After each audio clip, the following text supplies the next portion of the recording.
د پخوا زباني قصه ده. د غرونو په لمن کې یو خشته کلی و.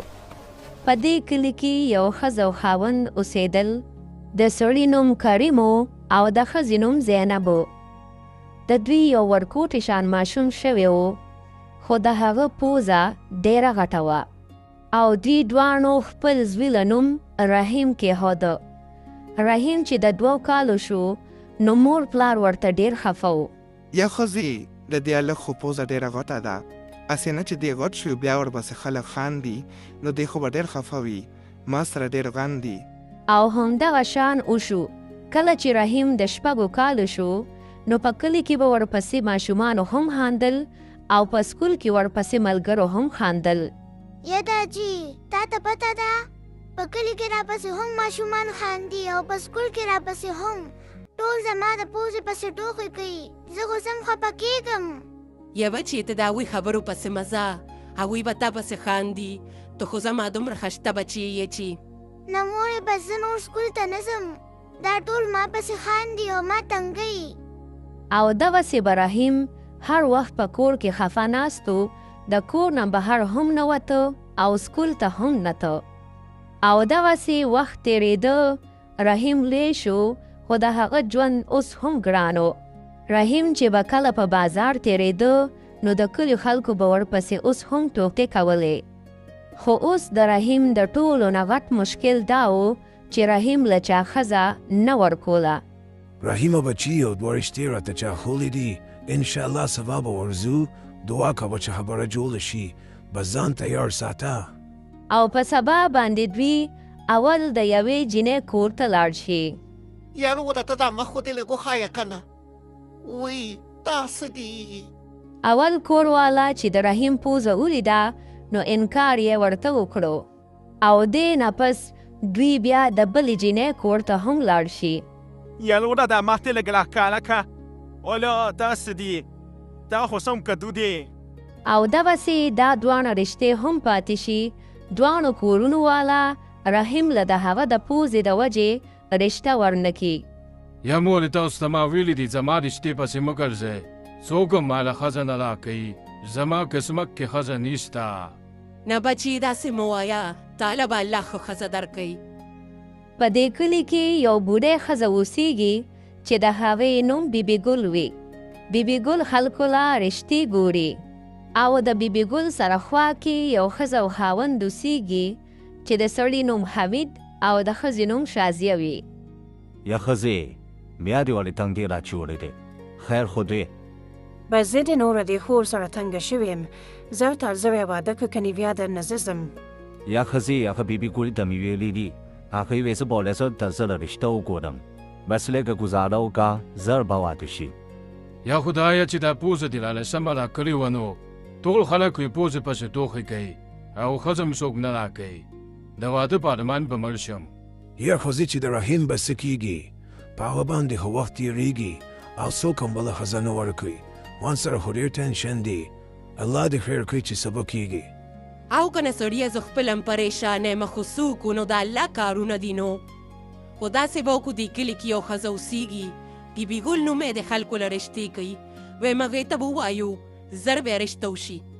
او په سبا باندې د رحیم مور پلار د بیبي ګل کره لاړ شي. یا خورې وایه که نه څنګه راولې او تاسو خو داسې پریشانه ښکارې؟ یاره ترورې زما زوی له رشته ګورو، خو دا به رشته نه کېږي. یاره خور یو جینۍ خو مې په نظر کې ده، خو چې ستاسو به خوښه شي او که نه. یاره رنګه جینۍ چې وي نو زمونږ خوښه ده. ښځه بس بیا خو به د رشته وشي. داسې وې خورې ته رښتیا وې، بس زه خو یم سبا به ورشو چې خبره ورسره وکړو. او که نه خورې زه رښتیا ویم، خو زه به سبا د رور نه تپوس وکړم نو بیا به درته ووایم. او دې نه پس بیبي ګل د حمید د کره لاړه شي. وایه که نه ټولې څنګه راغلي؟ خیر خو دی. بچې تا چې د خور د رشتې دپاره ویلو نو یو رشته راغلې ده او زر واده کول غواړي. دا دې څو وي ټولې، بس سبا لیرو واړه چې خبره ورسره وکړو چې واده یې کړو اته زر. بس صحیح ده زویه، زه به ځان سره سبا راولم او تاسو ورسره خبره وکړئ. او په سبا باندې دوی ټول د رشتې کولو دپاره راشي. بچې دا هغه هلک دی ما چې درته یاد کړو. او کنه دا خو ډېر ښایسته ځوان ښکاري. هلو له وایه که نه نوم دې څه دی او کاروبار څه کې؟ زما نوم رحیم دی او زمونږ یو ګودام دی په کلي کې. هغه هم په کرایه ورکړی دی، بس په هغې ګزاره کوو. هلو دا مخ دې ولې پټ کړی دی؟ دا مخ له ښکاره که چې دې ووینو تور. یاره چې مخ ته ښکاره کومه نوره څه خبره خو نشته، خو زه شرمېږم اصلې. او دې نه پس چې رحیم کله خپل مخ ښکاره کي او دوی د رحیم پوزه وویني نو ټول حیران او پریشان شي. یاره وره دا په ګودام دی تا چې په کرایه ورکړی دی؟ مور ما درته نه وي چې ماله څوک ښځه نه راکوي. دا وګوره که نه ټول مې پوزې پسې ټوښه کوي. ځئ چې ځو. نالوره کښېنه چېرته مه ځه، ته خو زما ډېر خوښ شوې. بس وروره ما ته دا رشته منظوره ده، تاسو څه وایې؟ داسې وې ته رښتیا وې؟ بس بیا خو مونږ ته هم جینۍ وښایې. او لږ ساعت پس د حمید خور سکینه هم راشي. خورې دا هم هلک دی، زما خو خوښ دی، خو ته وایه ته څه وې؟ بس وروره چې تاسو راضي یې نو زه هم راضي یم او زما هم قبول دی، زه پکې سم نه ویم. هزه نو بیا خو د ټولو مبارک شی میاشت پس په واده وي. صحیح د خورې خوښه مې ده. او دغسې میاشت پس د رحیم او د سکینې واده وشي. یا ښځې دا مخ خو دې ښکاره که که نه؟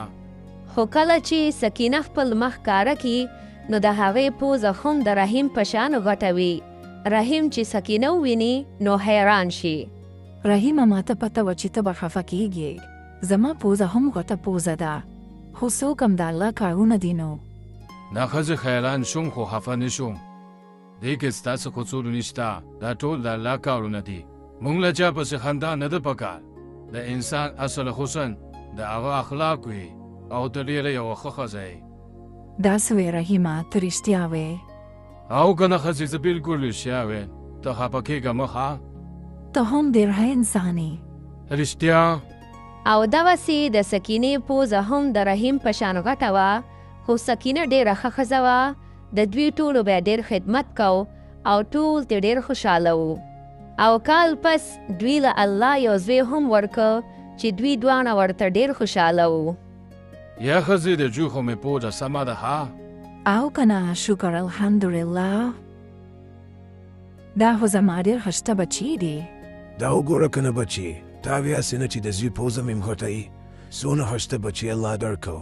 زما رونو او خویندو په دې قصه کې زموږ دپاره دا سبق دی چې کله هم په چا پسې خندا نه ده پکار او نه د چا زړه ازارول پکار دی، بلکې موږ له د نورو سره محبت او د هغوی عزت او احترام پکار دی.